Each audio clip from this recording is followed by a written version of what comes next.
This week on Vaticano, learn about the history of the patron saints of Rome, Saints Peter and Paul, and the history of their important June the 29th feast day. Find out how the Vatican views the pro-life cause in the United States and the historic overturning of Roe v. Wade by the Supreme Court.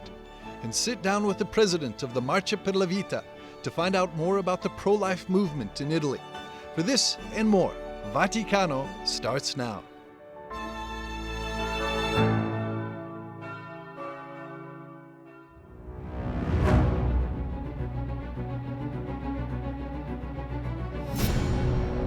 Rome celebrated its patron saints Peter and Paul on June the 29th. The holiday is an important liturgical feast. It honors the two apostles who suffered martyrdom in Rome.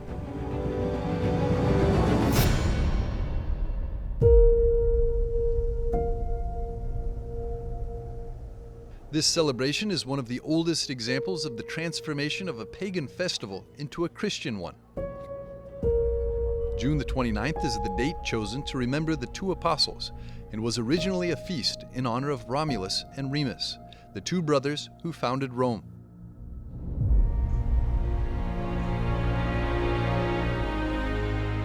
Christians decided to celebrate the founders of the new Rome, Christian Rome, on that same day. I santi Pietro e Paolo che festeggiamo oggi.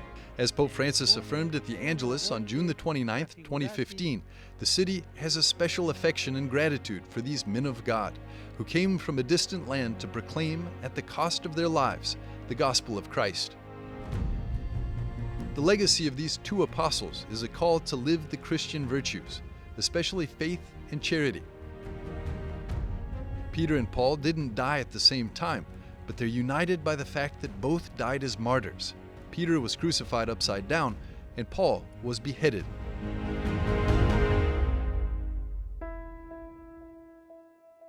Peter, in fact, arrived in Rome around the year 50 and began preaching the teachings of his master. Having escaped the persecutions of Nero, he was later persuaded by Jesus himself to repent and suffer martyrdom.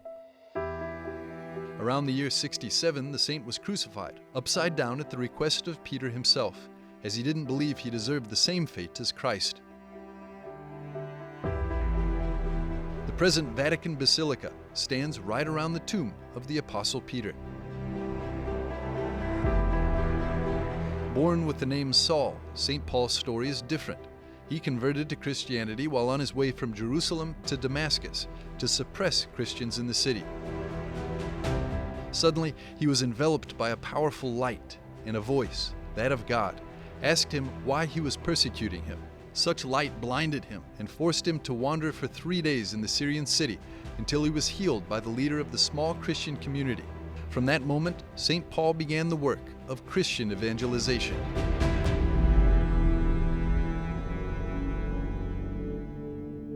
If Peter was chosen by Christ himself to be the head of the nascent church, Paul embodies the missionary soul of the new church. In fact, the two saints represent the continuity of the apostolic mission initiated by Jesus Christ in a fundamental era for the establishment of the principles of Christianity in the pagan world. The Solemnity of Saints Peter and Paul, celebrated on June the 29th, was a public holiday in Italy until March of 1977, when it was transformed as the patronal feast day for the city of Rome. On that day at the Vatican, the Pope usually celebrates a Holy Mass with the blessing of the pallium for the new metropolitan archbishops. The celebration is followed by the Angelus. Another characteristic event of the day is the splendid Infiorata in Via della Conciliazione, a traditional floral decoration dating back to 1625.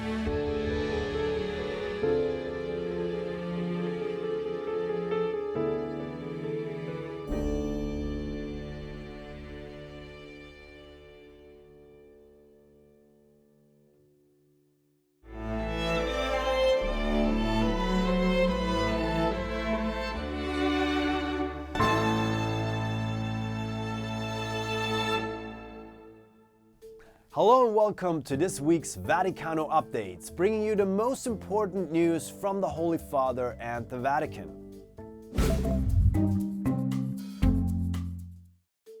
The use of nuclear weapons, as well as their mere possession, is immoral. Pope Francis found clear words in his message to the members of the first meeting of states parties regarding the UN Treaty on the Prohibition of Nuclear Weapons, reminding the world to work together on a culture of life and peace. 2 Jesuit priests were killed on June 20th inside a church in a mountainous region of Chihuahua State in Mexico. Pope Francis mourned their death related to the drug cartels in the region. He deplored the many killings in Mexico and repeated that violence does not solve problems but increases unnecessary suffering. An Italian missionary was killed in Haiti. Sister Luisa, as little sister of Saint Charles de Foucault, served children on the streets of Port-au-Prince and the island capital. Sister Luisa made a gift of her life to others, even to martyrdom, the Pope said during the Angelus prayer. The German Bishops' Conference has publicly deplored the lifting of the ban on advertising abortions. It was forbidden to advertise abortions until Parliament recently has lifted the ban. The bishops reaffirmed their wish to protect unborn life and to cater to the concerns and needs of women, asking advice in this matter. The bishops of Ecuador have called for dialogue in order to reach an agreement between the government and the Confederation of Indigenous Nationalities of Ecuador, which is leading nationwide protests that have left many victims dead. Ecuador has recently faced high levels of inflation, unemployment, and poverty. The initial peaceful protests resulted in a wave of violence and clashes between civilians and security forces.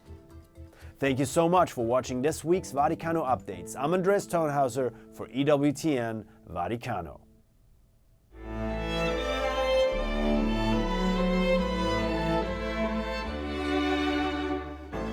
In a few moments, we'll be back with more on Vaticano.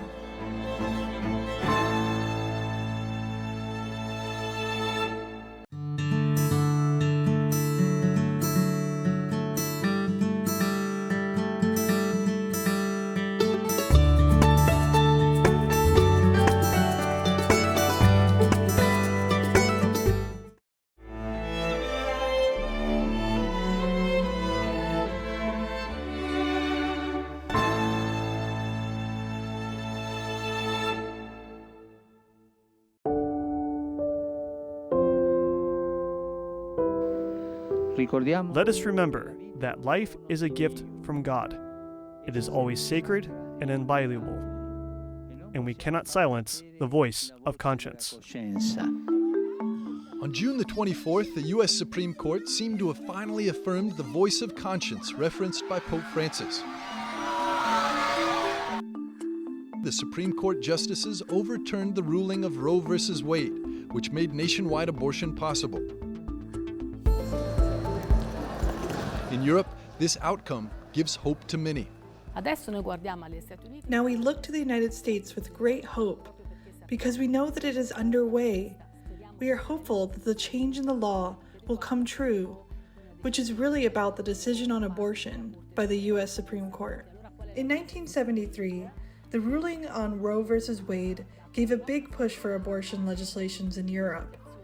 Now we hope that a reversal will happen, which would be a great progress of civilization, a great progress of humanity, a great progress on the level of human rights. Of course, not everyone in Europe thinks like that. Many see it as a step backwards. Also in Europe, there's little knowledge about the U.S. legal system and its federalist approach. Anti-life activists exploit this ignorance and present the Supreme Court ruling in a very sinister light, claiming that women's rights are being undermined. The Vatican's Academy of Life said in a statement that this ruling challenges the world. The protection and defense of human life is not an issue that can remain confined to the exercise of individual rights, it said, but instead was a matter of broad social significance. Thus supporting the Supreme Court's ruling, it added that after 50 years, it was important to have a non-ideological debate on the place that the protection of life has in civil society. Such strong words come as little surprise. Archbishop Vincenzo Paglia, who heads the Church's official arm when it comes to the right to life, had already said before the court's ruling that life is a gift from God which deserves protection. This sculpture tells us that children must be welcomed, guarded, helped to grow, because life is a great gift that God gives us, and He has entrusted to our hands to be increased and distributed. accresciuto e distribuito. The artist Timothy Schmaltz is convinced that a debate in society on the value of life at all stages is much needed. This conversation, I think, is one of the most important ones that humanity can have. If we don't acknowledge that human life is sacred, stop, then we're going to be open to more closing in of what Pope John Paul II said, a culture of death. And I think it's a slippery slope. In philosophy, you'll understand that that there's a gradation of acceptance that eventually will leave you into a point where you never ever wanted to end up in. And I think that with the idea of holding firm the maxim that all human life is sacred. Schmaltz continued to say that as a Canadian, he sees different approaches as to how to lead this debate, the American one and the European one. I just think that a lot of times that the Americans are more vocal and more courageous to state their point. One thing that can be taken for granted is that Europe, and specifically the Vatican, are watching the proceedings in the US closely, as they'll continue to have a great impact on all Western countries.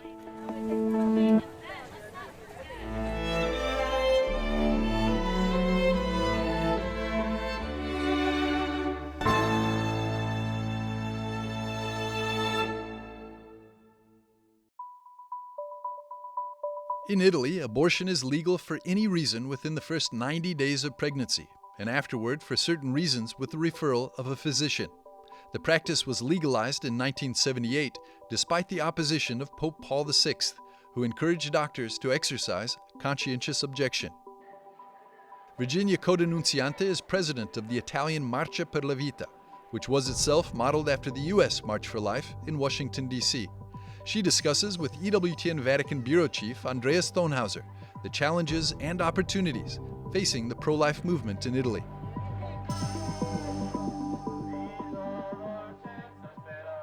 You're a leading pro-life advocate here in Italy.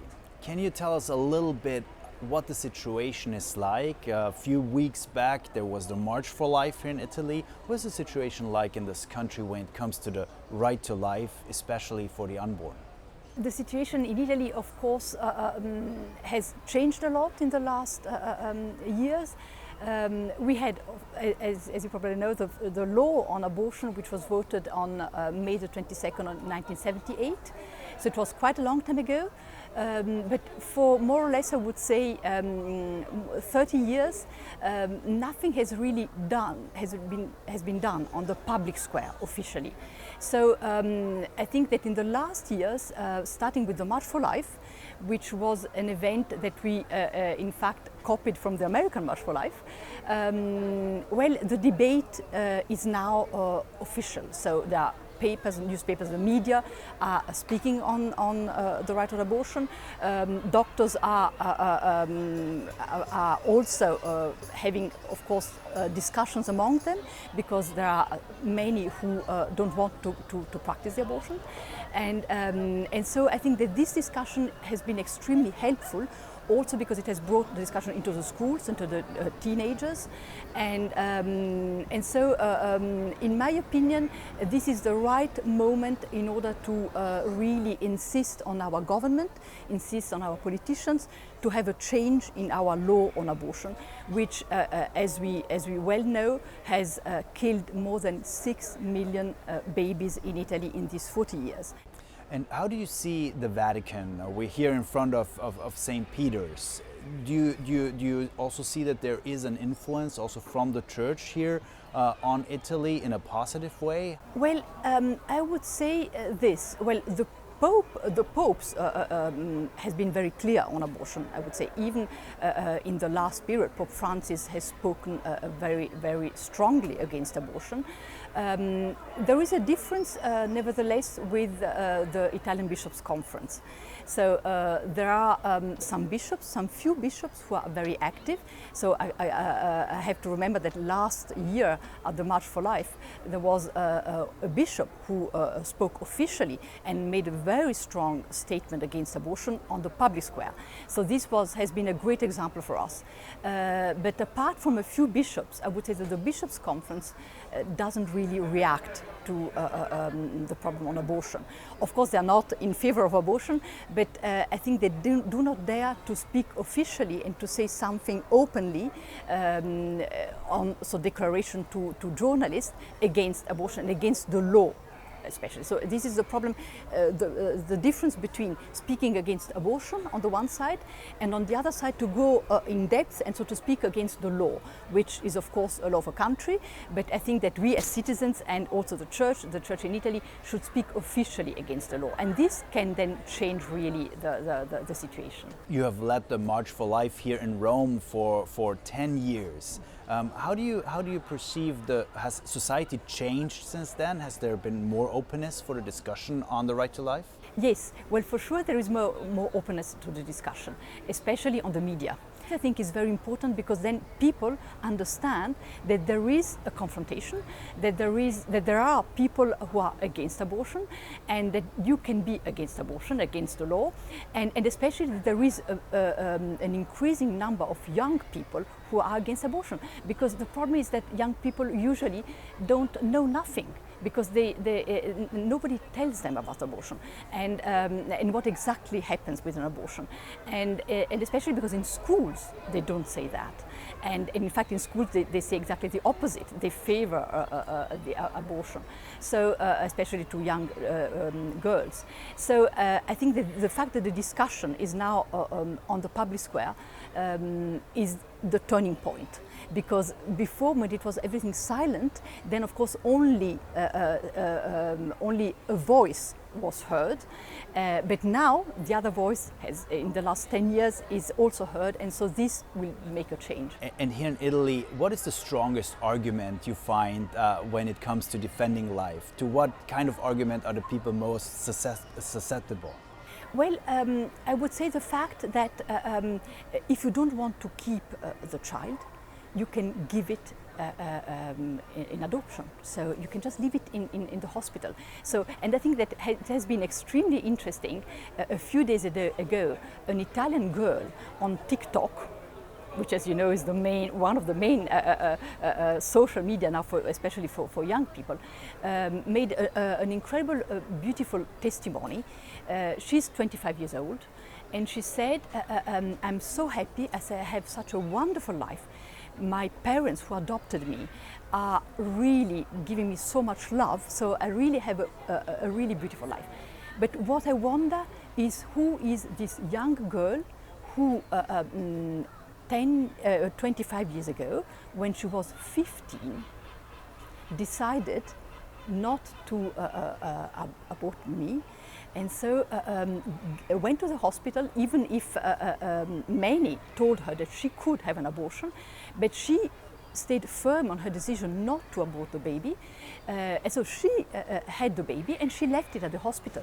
So this young girl said, this is the option. I have a wonderful life, but why should I have been killed? And so I think that this is the great testimony. So the fact that if you don't want to keep the baby, but death is never an option. And so the only option is to give life. And then someone else will take care of this child, and as this girl, wonderful parents. Thank you very much. Thank you very much. Thank you, Andreas.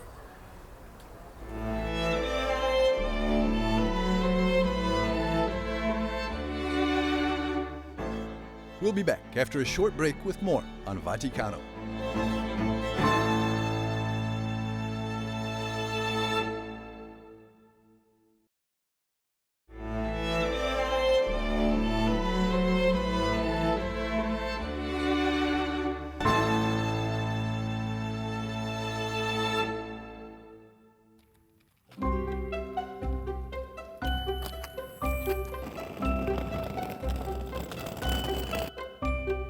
For the 10th World Meeting of Families in Rome, parishes from the United States traveled to the Eternal City to take part in the event and celebrate the Christian tradition of marriage and family life. One of the members of this U.S. delegation was Bishop John Francis Dorfler of the Diocese of Marquette. He spoke on the accompaniment that he and his diocese offer to married couples. What we strive to do with married couples as best we can is to walk with people on their journey of faith. For instance, in marriage preparation, we try to foster mentor couples that can come to know and develop a friendship with a young couple who's preparing for marriage, and not only help them in part of the instruction or so forth to learn more about marriage and the Church's beautiful teaching on marriage, but also just to be able to walk with them on their journey of faith. One of the difficulties, I think, is that couples face is a sense of loneliness or isolation in those first years of marriage, especially when problems may arise. And it's our hope over time that by fostering mentor couples, they know that there's someone there they can reach out to. An important contributor to couples having healthy and holy marriages is consistent participation in the sacraments and being actively involved in parish life. I think we need to help couples, like as soon as they're married, make sure that they make steps to live their faith, like even Mass attendance, helping couples to attend Mass, and then helping them to belong to a parish and to get involved in some of the activities of the parish. There are many challenges facing married couples in our era. One of the biggest challenges is getting young people to be able to combat what Pope Emeritus Benedict XVI called the dictatorship of relativism, that often grabs people in their youth and stops them from building relationships grounded in faith that could build to a fruitful marriage. One couple, Michael and Deanne Johnson from Texas, are on a mission to form young men and women for fruitful relationships. I think that there's this overarching moral relativism and emotivism that is prevalent in a lot of youth. And so that's always a challenge, especially with teenagers. But the idea, of course, is that you're supposed to form a relationship with them. And that relationship, if it's something that's Christocentric, then it's something that, whether they experience the benefit of it then and there in the school, that's not so important, because it's not my job to convert them. But what my job is to show them something that eventually they'll catch on to, whether that's 10 or 20 years down the road, is essentially at this point to kind of combat moral relativism, but so that they don't flee from Christ, essentially, is what we're after. The trick in combating moral relativism, Michael has found, is building fundamental relationships. Well, I mean, everything that we do as a faith is based on this idea of relationship. God is a relational being. God is, he makes his people to be relational beings. And so if we're structuring this in a way that reveals some kind of authentic relationship, a real authentic relationship, then what they're getting in the school, even if it's by way of relationship with their teacher, as someone who they can rely on and who's direct them towards something that's objectively true and not morally relativistic. Deanne, his wife, focuses on building these fundamental relationships early in order to build trust, and fundamentally trust with God and his church. The art of accompaniment, we're doing that with our engaged couples right now. Like, we do a mentor couple program, but that relationship, like Michael's talking about, that has to start way before a couple shows up at the parish office asking for a wedding date. Like, we have to learn how to walk with teens and earlier so that they build trust within the church, because I think right now that's the big struggle is teens right. don't trust the church. They don't trust well, the church says so you should just trust us that this is what you need for a strong marriage or a happy life. But when we walk with couples or we walk with teens and we have that relationship and that trust, and they're much more open to that conversion experience. The World Meeting of Families brought together parishes from around the world so that they could come together and learn from one another on the shared challenges they face in protecting and nurturing the family, and the beauty and successes they have in watching those young people who do marry and start a family blossom.